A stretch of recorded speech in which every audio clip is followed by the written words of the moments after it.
আজিৰ কেবিনেটত এটা অত্যন্ত গুৰুত্বপূৰ্ণ সিদ্ধান্ত লোৱা হয় যে ৰাজ্যত 18 বছৰৰ ওপৰত কোনো নাগৰিককে নতুনকৈ আধাৰ কাৰ্ড দিয়া নহ'ব। Meaning that any citizen who are 18+ তেখেতসকলে অসমত এতিয়াৰ পৰা আধাৰ কাৰ্ড নাপাব। কিন্তু ইয়াতে আমি শিডিউল ট্ৰাইব, শিডিউল কাষ্ট আৰু টি গাৰ্ডেনৰ 18 বছৰ হ'লেও ওপৰত হ'লেও আমি এবছৰলৈ দি থাকিম, কাৰণ এই সেগমেন্ট কেইটাত এতিয়াও সেচুৰেশন পোৱা নাই।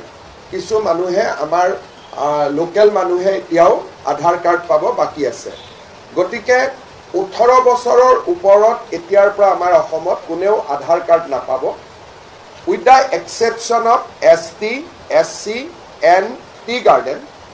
That is also for another 1 year. এবছৰৰ পিছত এই কমিউনিটিৰো আধাৰ কাৰ্ড নৰ্মেলি নাপাব। যদি কোনোবা আধাৰ কাষ্টৰ মানুহ আধাৰ কাৰ্ড পাব বাকি থাকি গ'ল, তেখেতসকলে উইদিন দিছ মান্থ, এই মাহৰ ভিতৰত আমি আবেদন কৰিবৰ কাৰণে আহ্বান জনাম যে ইয়াৰ পিছত এই উইণ্ডোটো খোলা নাথাকিব। সেইকাৰণে আমি সেপ্টেম্বৰ মাহটো তেওঁলোকক আবেদন কৰিবৰ কাৰণে সময় দিম আৰু এই যিখন নটিফিকেশ্যন, এই নটিফিকেশ্যনখন অক্টোবৰৰ প্ৰথম সপ্তাহৰ পৰা কাৰ্যত পৰিণত হ'ব।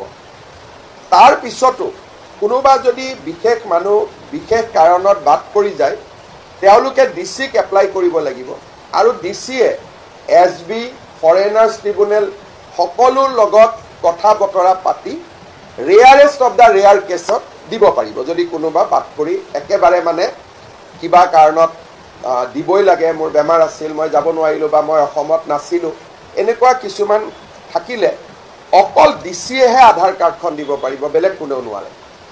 এই সিদ্ধান্তটো আমি এইকাৰণে লৈছোঁ যে যোৱা কিছুদিনত, বিশেষকৈ যোৱা এটা বছৰত আমি বাংলাদেশৰ পৰা অহা ইলিগেল বাংলাদেশীক আমি নিৰন্তৰ বৰ্ডাৰত ধৰি আছোঁ।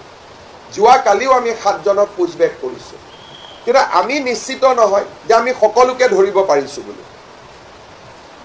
গতিকে আমি এটা প্ৰটেকশ্যন ল'ব খুজিছোঁ যাতে কোনো মানুহে অসমৰ ভিতৰত সোমাই আধাৰ কাৰ্ডখন লৈ তেওঁলোকে ভাৰতীয় নাগৰিক হ'ব নোৱাৰে।